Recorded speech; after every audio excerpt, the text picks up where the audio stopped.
কি রে, আসছস অনেকক্ষণ হইছে, কিছুই তো বলতাছস না। এত চিন্তা না কইরা তোর কোনো সমস্যা থাকলে বল, তুই না বললে তো আমি কিছুই বুঝবো না। বন্ধু, আমার না অনেক টিয়া লাগবে। টাকা লাগবে? কত টাকা? এই ধর 5-10 কোটি টিয়া। এত টাকা দিয়ে তুই কি করবি?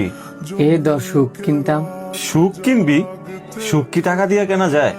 আছে কিছু কিছু ভালোবাসা টাকা দিয়ে কিনা লাগে, যেমন আত্মীয় স্বজন, বন্ধু বান্ধব, এলাকাবাসী, আত্মসম্মান, ফ্যামিলি, সব। বন্ধু, তুই না করিস না, টিয়াগুলা আমারে দে, আমি সব কিনতাম চাই। হ্যাঁ, তো ভুল কিছু বলে নাই। আমি এস্টাবলিশড হওয়ার আগে পরিবার, আত্মীয় স্বজন কোথাও কোনো মূল্য ছিল না। আর এখন আমার গাড়ি বাড়ি টাকা পয়সা হওয়ার পর আমার দাওয়াতের অভাব হয় না। এমনকি আমার পরিবারের সবাইকে আত্মীয় স্বজনরা অনেক মূল্যায়ন করে। এমনকি বিভিন্ন অনুষ্ঠানে আমার প্রধান অতিথির চেয়ারটা রেডি থাকে। আসলেই তো দিন শেষে টাকাই সব।